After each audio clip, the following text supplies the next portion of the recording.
Makanya kalau saudara dan saya Roh Kudus udah bicara, dengerin, jangan keraskan hatimu. Ada banyak orang kenapa jatuh dosa karena Roh Kudus sudah bicara, dia nggak mau dengerin kata Roh Kudus. Roh Kudus sudah bicara di hatinya, dia abaikan Roh Kudus. Bahkan ada orang Kristen tuduh Roh Kudus yang menuntun dia pada kebenaran sebagai roh kesesatan, saudara.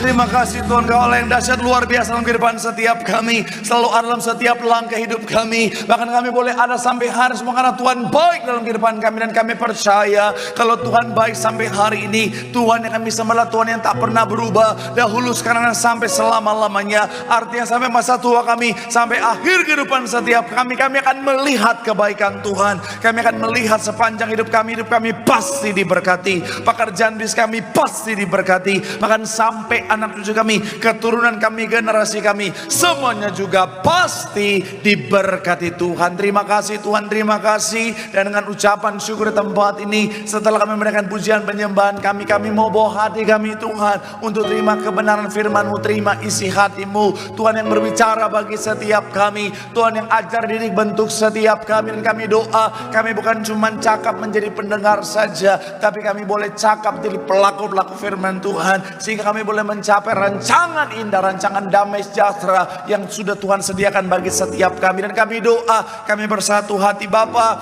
hamba-Mu yang Kau percaya untuk menyampaikan firman, urapan-Mu mengalir Tuhan. Sucikan hamba-Mu ini Tuhan. Jika dosa Tuhan mohon ampun, kelemahan tubuh Kau yang berikan kekuatan, hamba terbatas tanpa Tuhan. Hamba gak bisa apa-apa tanpa Tuhan, bahkan gak layak tanpa Tuhan. Tapi dalam pengurapan Tuhan ada kekuatan yang baru. Tuhan menyucikan, melayakkan, memampukan, mengubahkan yang biasa jadi luar biasa, yang lemah jadi kuat, untuk jadi berkat. Semua yang hadir pasti diberkati dengan sempurna.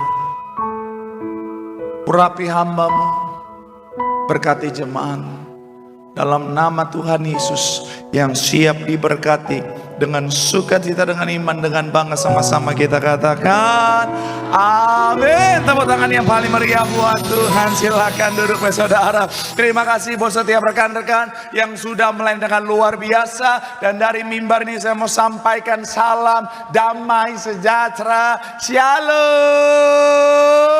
Sekali lagi shalom. Haleluya. Dalam Tuhan ada sukacita, amin. Dan di mana ada sukacita pasti ada senyuman di wajahnya. Sama-sama boleh berikan senyuman dulu. Jumpai kanan kiri depan belakangmu, katakan mari bersukacita dalam Tuhan.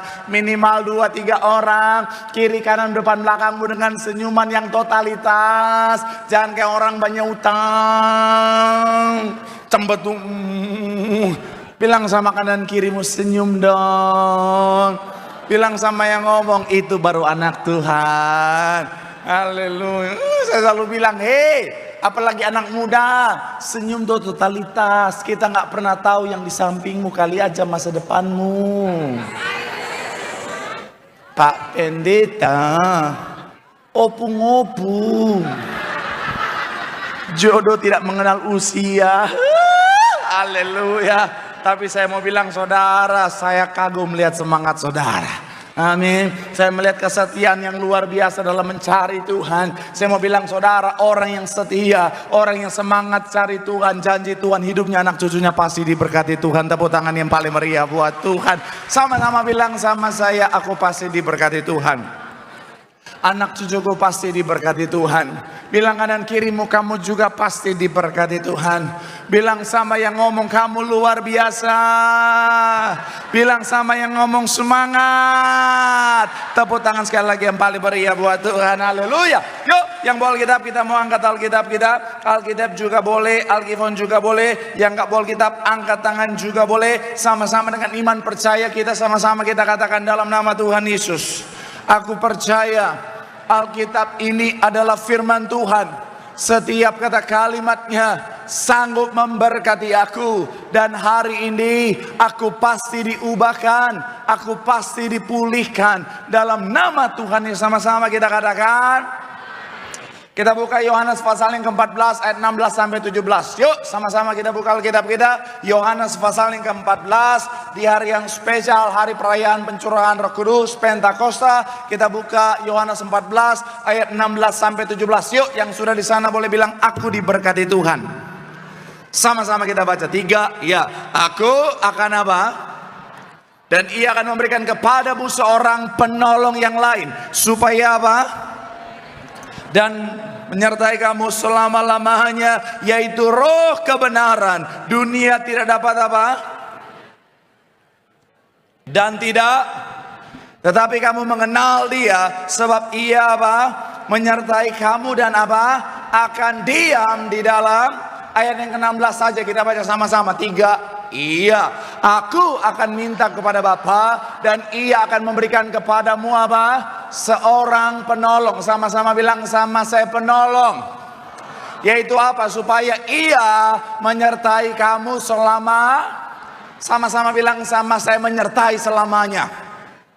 Amin. Mungkin ada saudara yang melihat saya dan bilang, Pak Pendeta, kayaknya ayat ini kita baca 2 minggu lalu deh Pak Pendeta. Saya mau bilang saudara, ya. Kenapa? Karena memang khotbah ini saudara adalah kelanjutan dari khotbah saya 2 minggu lalu. Mungkin saudara bilang sama saya, Pak Pendeta, tapi saya kan gak hadir 2 minggu lalu. It's okay. Kenapa? Karena khotbah ini independen saudara. Artinya apa? Dia bisa berdiri sendiri-sendiri. Saudara bisa langsung mengikuti, yaitu bicara tentang bagian yang kedua ini tanpa mengikuti bagian yang pertama.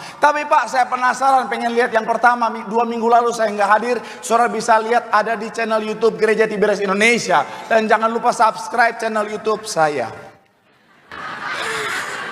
Promosi ya. Tapi sekali lagi saya mau bilang saudara, hari ini kita akan melanjutkan bicara tentang Roh Kudus, Sang Penolong. Sama-sama bilang sama saya Roh Kudus. Sama-sama bilang sama saya Sang Penolong.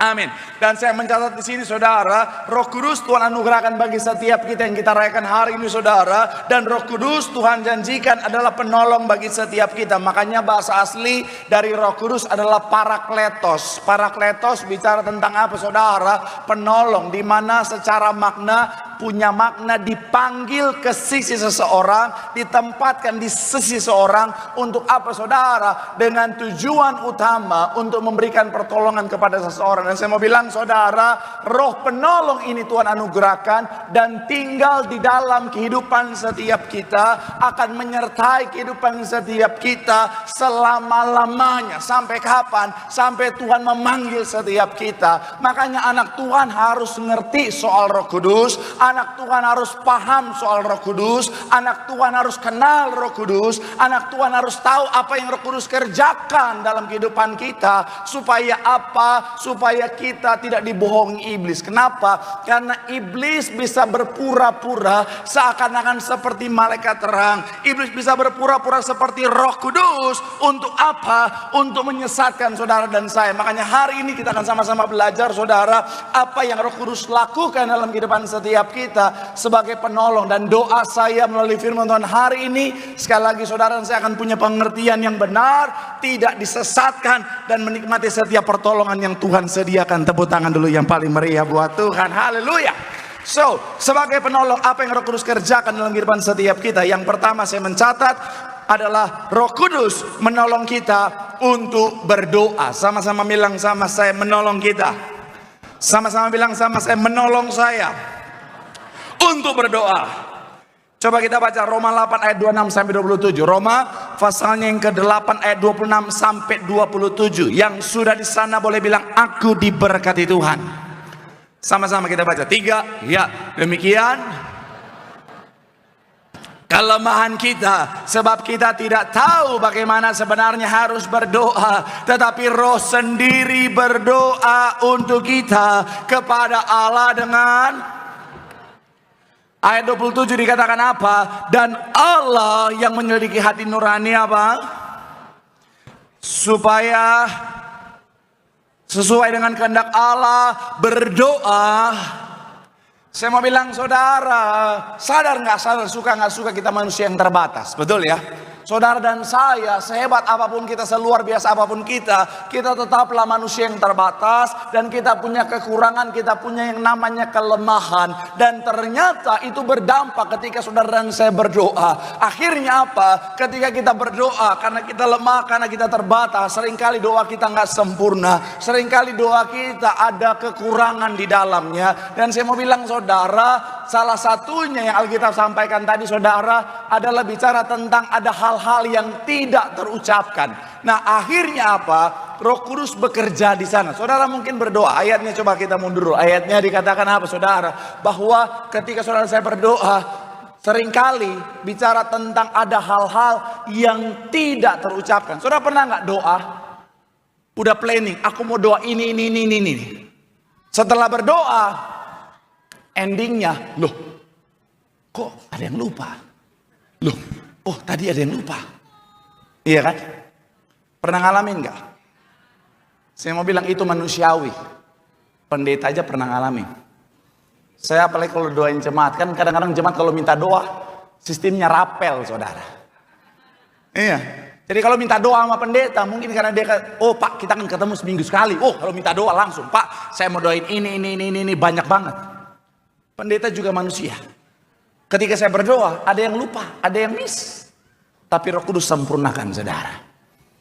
Bahkan kadang-kadang saya suka ketemu jemaat. Dia udah kasih banyak pokok doa. Saya lagi doain. Tuhan berkati.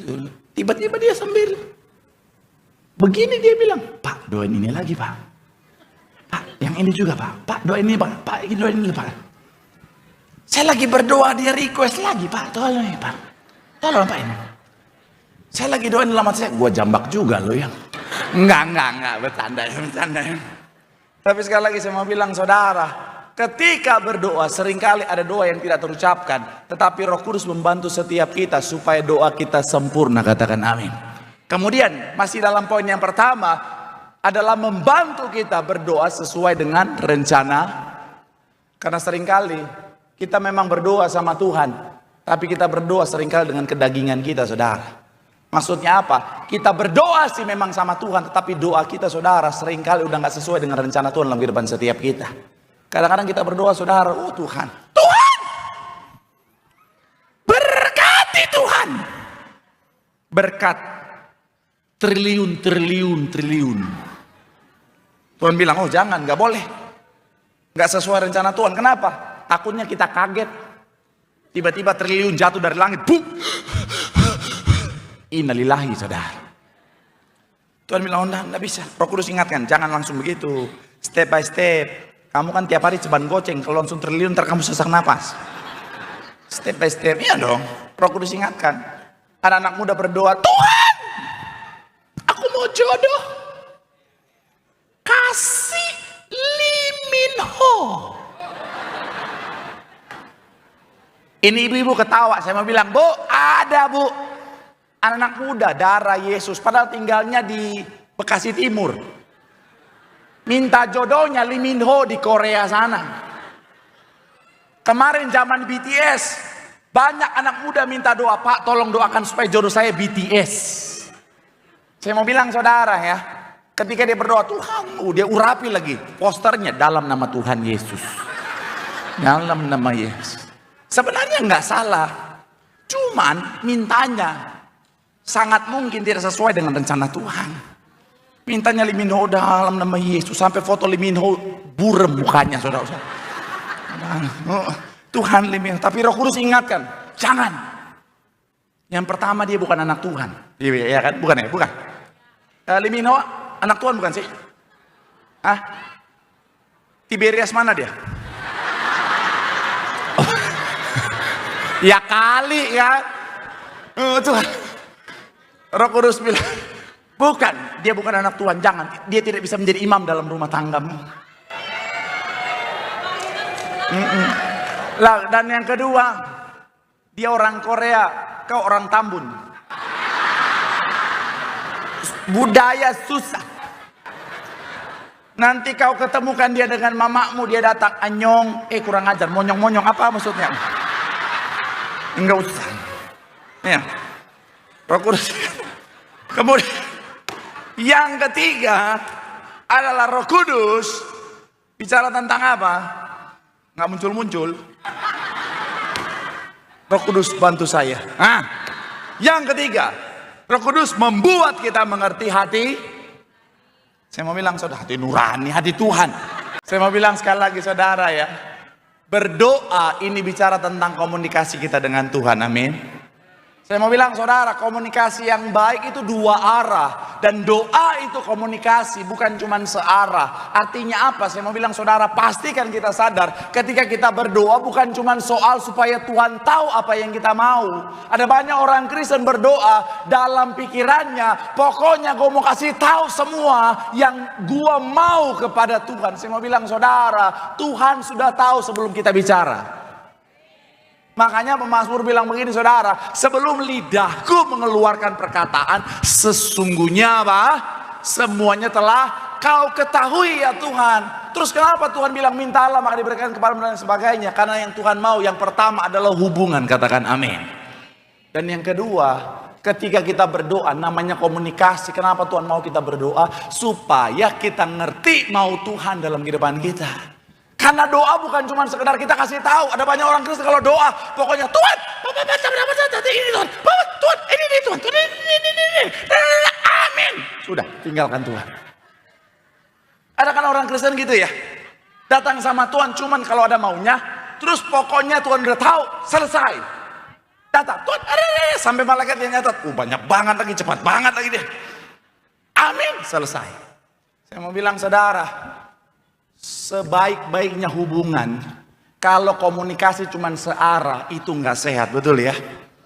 Saya mau bilang biarpun pasangan suami istri Romeo and Juliet, Dilan dan Milea, Ucok dan Butet. Tapi kalau misalnya komunikasi cuma searah, yang ngomong cuman istri terus, suaminya nggak pernah punya kesempatan ngomong, hubungan rumah tangganya nggak sehat. Iya, betul bapak-bapak. Karena ada banyak istri-istri zaman sekarang, bukan yang di sini, yang di Bekasi Barat, rumah tangga tapi yang ngomong istrinya terus. Setiap ada obrolan, selalu istrinya. Tapi mah, udah kayak orang Basaro. Dan ketawa bu bertobat. Saya mau bilang ya, bu, shalom ibu-ibu. Sekalipun kau punya karunia berkata-kata lebih daripada teman sekutumu bu. Wanita memang dikaruniai Tuhan itu karunia berkata-kata, betul? Survei membuktikan wanita itu dia harus mengeluarkan kata-kata 15.000 sampai 30.000 dalam satu hari. Itu yang pendiam.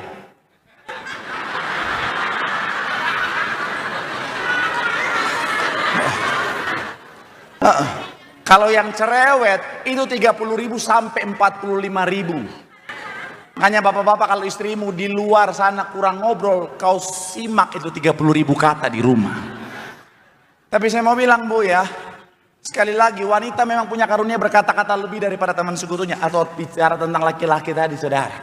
Tapi saya mau bilang, iya kan, iya memang dari Adam dan Hawa kan begitu ya.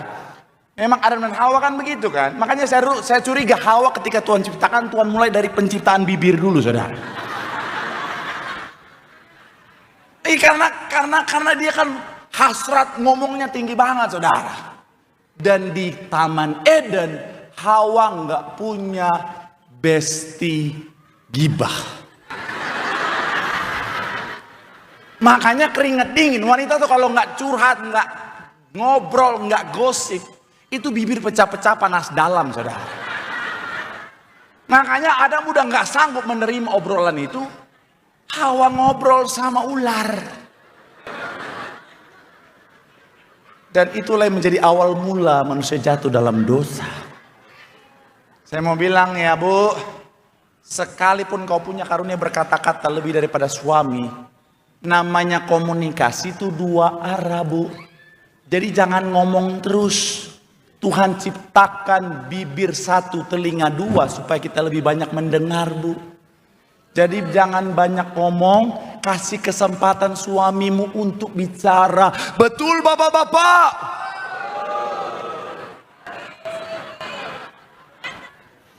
Banyak bapak-bapak tertekan di ruangan ini. Tapi sekali lagi saya mau bilang ya, komunikasi itu dua arah, betul? Begitupun ketika kita berdoa sama Tuhan. Doa adalah komunikasi kita dengan Tuhan. Ada saat di mana kita tinggal diam, dengerin apa mau Tuhan. Dan saya mau bilang saudara, kalau kita tahu apa mau Tuhan, kita berdoa seturut dengan kehendak Tuhan, maka doa kita ada kuasa, doa kita dijawab Tuhan. Tepuk tangan dulu yang paling meriah buat Tuhan. Makanya Korinthen bilang begini saudara, terkadang kita terlalu lemah untuk berdoa, tetapi Roh Kudus berdoa di dalam kita dengan cara yang melampaui pemahaman kita. Pastikan apa saudara? Ingat baik, bilang sama kanan kirimu, Roh Kudus membantu kita berdoa. Bilang sama yang ngomong, supaya doa kita dijawab Tuhan. Tepuk tangan yang paling meriah buat Tuhan. Haleluya. Yang kedua, sebagai penolong, apa yang Roh Kudus kerjakan? Roh Kudus menolong kita untuk melangkah dalam kebenaran. Sama-sama bilang sama saya, menolong kita. Sama-sama bilang sama saya, untuk melangkah dalam kebenaran. Ayat 13, sama-sama kita baca Yohanes 16 ayat 13. Yuk, yang sudah di sana boleh bilang, aku diberkati Tuhan. 3, ya. Tetapi Roh kebenaran, ia akan apa? Seluruh, sebab ia tidak akan apa? Tetapi segala, dan ia akan apa? Bagian awal dikatakan apa? Tetapi apabila ia datang, yaitu Roh kebenaran, ia akan memimpin kamu ke dalam seluruh. Saya mau bilang saudara, Roh Kudus adalah roh kebenaran. Dan ketika Roh Kudus ada dalam setiap kita, dia akan menolong setiap kita untuk tetap berjalan di dalam kebenaran. Supaya apa? Supaya kita mencapai keselamatan yang sudah Tuhan sediakan. Supaya setiap langkah kita langkah berkat, langkah janji, langkah mujizat. Katakan amin.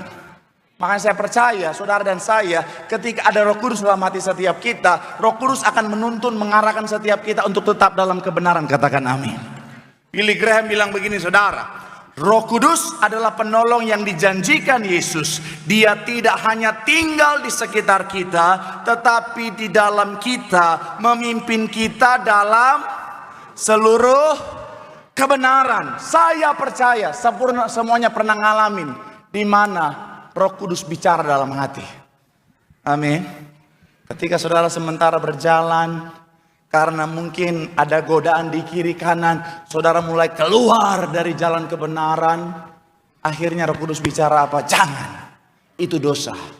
Karena dosa bahasa aslinya sekali lagi hamartia, artinya apa? Meleset dari sasaran. Saya mau bilang saudara, kalau Roh Kudus sudah bicara, sama-sama bilang sama saya, dengerin. Sama-sama bilang sama saya, dengarkan. Karena kalau kita tidak dengarkan, jangan kaget kalau saudara jatuh dalam dosa. Seperti kita pernah bahas, dosa nggak langsung dosa, betul ya? Dosa itu ada prosesnya. Kira-kira seperti ini saudara. Dosa itu berawal dari godaan dulu. Ingat Daud? Kita sempat bahas. Daud ketika lihat Betsheba, sudah dosa atau belum? Yang bilang belum boleh angkat tangan. Suaranya banyak, kok tangannya dikit. Sekali lagi, yang bilang belum boleh angkat tangan. Nggak apa-apa, jangan takut salah. Ini tanya-tanya jawab aja. Daud ketika lihat Betsheba udah dosa atau belum? Yang bilang belum angkat tangan. Yang bilang sudah angkat tangan. Terus yang lain jawab apa? Sekali lagi, yang bilang belum angkat tangan, yang bilang sudah angkat tangan, yang mau bikin pendeta kepahitan sore-sore angkat tangan. Pendeta tanya gayanya. Tidak semudah itu Pak Pendeta. Kalau saudara tanya saya, udah dosa atau belum? Saya mau bilang belum. Loh Pak, kan matanya udah lihat Wak Betsheba. Belum. Kenapa? Dia udah lihat, tapi belum dosa. Kenapa? Itu baru di level godaan.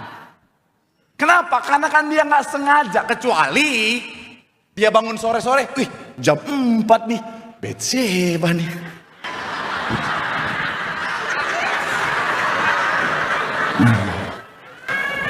Itu dosa, betul ya? Nangkap mau saya ya?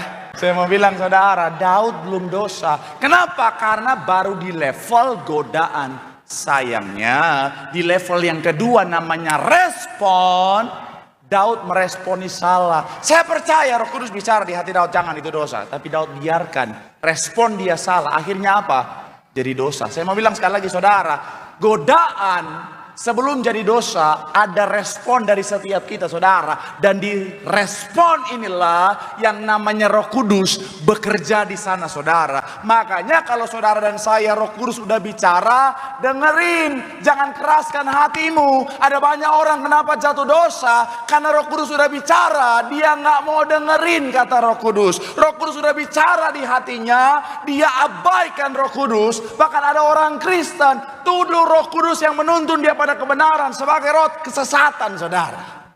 Ada orang Kristen karena di depan ada tawaran cuan hepeng yang besar, walaupun harus melanggar, lakukan dosa, Roh Kudus dia bilang jangan, itu dosa. Oh, kayaknya ini iblis nih, mau menghalangi saya menerima berkat Tuhan, darah Yesus. Ada tawaran, ayo ke Kamboja.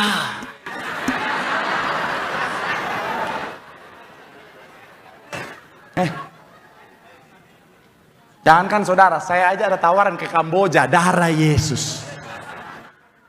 Saya bilang sama tim saya, jangan saya, dia aja. Ginjal dia sehat, paru-paru sehat, mata kiri -7. Saya mau bilang saudara, iya kan? Roh Kudus sudah bilang jangan. Iblis ini, saya mau dihalangi untuk terima berkat. Ada loh kayak gitu.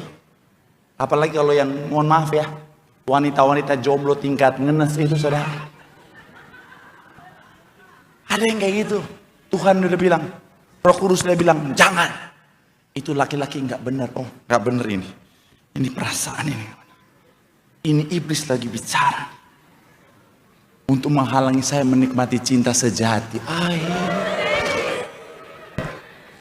Ada jemaat, ini jemaat setia saudara. Dia rajin di sesi saya tengah minggu saudara. Satu ketika dia datang minta doa. Dan dia bilang, Pak tolong doakan saya soal percintaan dengan seorang pria. Dikasih tahu. Akhirnya doa sama-sama.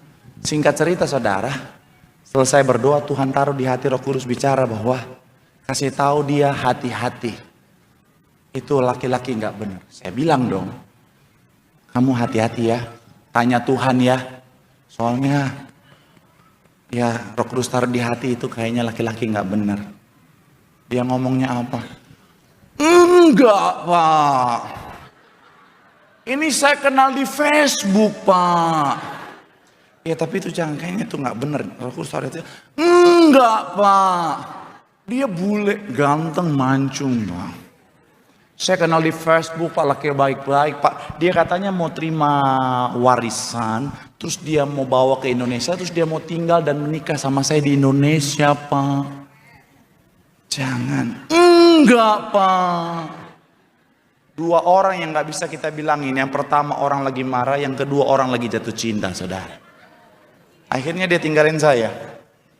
Minggu depan gak pernah kelihatan di sisi saya lagi. Udah kepahitan. 3 bulan kemudian datang dan Pak, benar Pak. Dia bilang dia mau transfer uangnya Pak. Tapi katanya saya harus transfer dulu supaya dia bisa transfer uangnya. Saya transfer, orangnya hilang, uangnya hilang Pak. Dalam hati saya, enggak.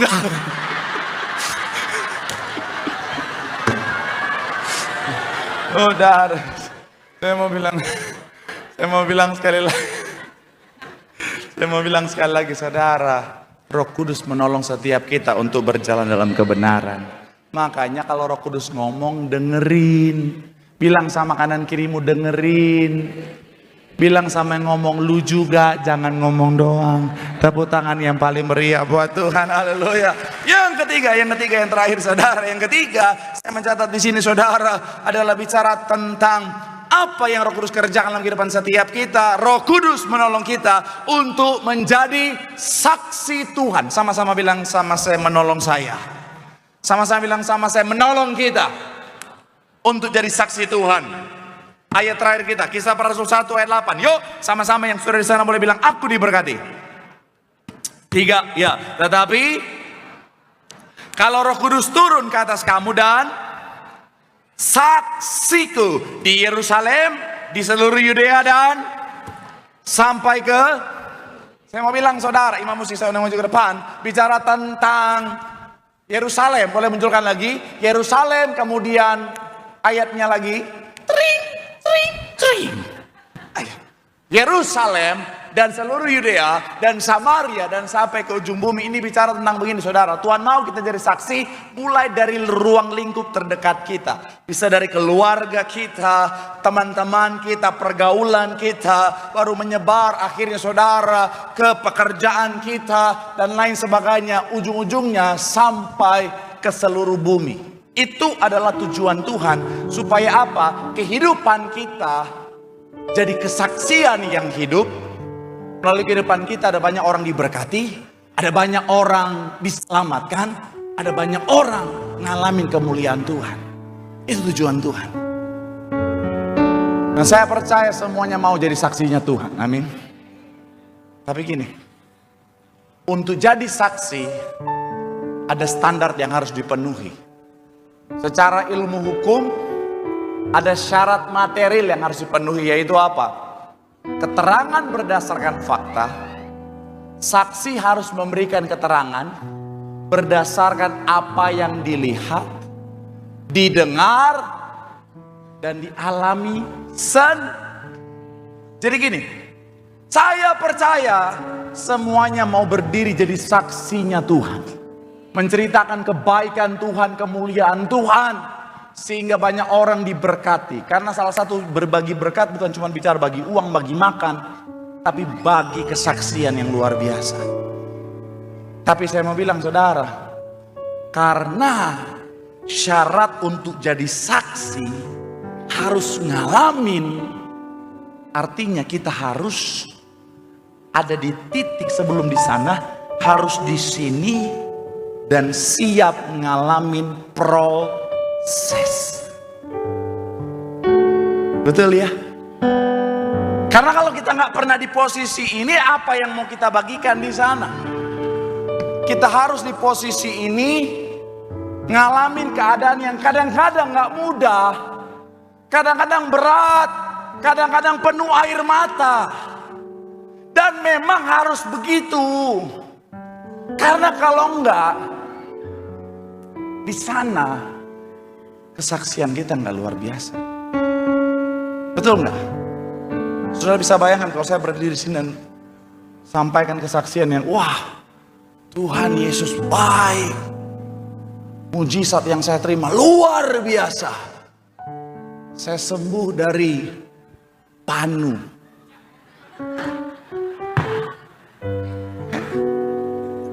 Saudara ketawa kan? Saudara bilang, Pak, kalau itu mah kalpanak aja, Pak. Apa cukur pakai lengkuas, Pak, hilang itu, Pak. Iya kan? Karena kalau prosesnya biasa aja, kesaksiannya juga biasa aja. Makanya tokoh-tokoh Alkitab, kenapa hidup mereka jadi kesaksian yang luar biasa? Karena prosesnya juga luar biasa. Kenapa Daud hidupnya luar biasa? Karena prosesnya luar biasa. Musuhnya, lawannya siapa? Goliat.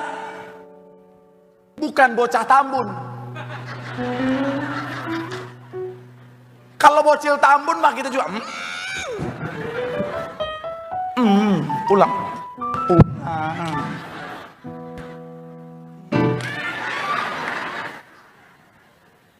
Iya kan? Kenapa Daniel jadi kesaksian yang luar biasa kehidupannya? Karena prosesnya juga berat. Lagi doa ditarik. Ada banyak orang mau fitnah menjatuhkan dia. Ditarik lagi doa. Dijebloskan kemana? Gua singa bukan gua kucing. Kalau gua kucing mah semua orang bilang juga santai mah. Dilempar. Sadrak, Mesak, Abednego, kenapa kesaksiannya luar biasa? Karena dilempar ke perapian yang panas. Bukan waterboom. Semakin berat bebannya, semakin luar biasa kesaksiannya. Makanya Tuhan izinkan kadang-kadang masa-masa sukar. Kadang-kadang Tuhan izinkan masa-masa yang berat. 3 hari ini masih punya korelasi dengan pembahasan kita 2 minggu lalu. Saya baca berita 3 hari ini, saudara. Salah satu badai yang akhirnya berdampak adalah badai PHK. Masih berlanjut. Hari ini ada berita diperkirakan akan ada 7.000 karyawan PNG. PNG salah satu produsen yang produknya ada banyak di rumah kita. Dia akan PHK 7.000 karyawan. Perusahaan sebesar Shopee dan Tokopedia, mereka juga akan lakukan hal yang sama. Dan salah satu perusahaan besar seperti Panasonic, bahkan BlackRock. BlackRock ini salah satu perusahaan investasi yang invest di banyak sektor, saudara. Nyaris 60.000 pekerja yang akan terdampak PHK, saudara.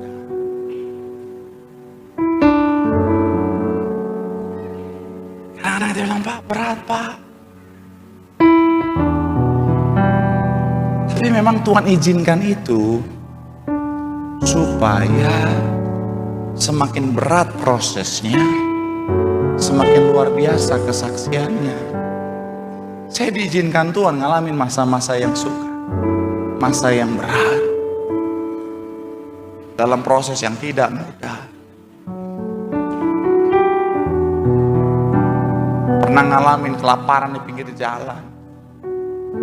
Ketika pelayanan nggak semuanya juga seperti yang saya harapkan, saya bayangkan. Ketemu orang-orang yang saya pikir kayak malaikat, ternyata iblis aja lihat mereka, respect abangku.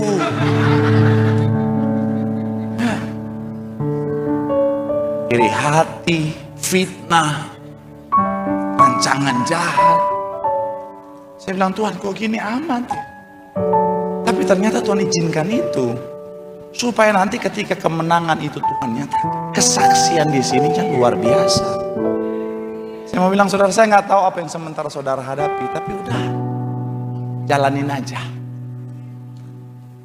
Terdengar begitu klise, tapi saya mau bilang, saudara, semuanya itu tidak akan membinasakanmu.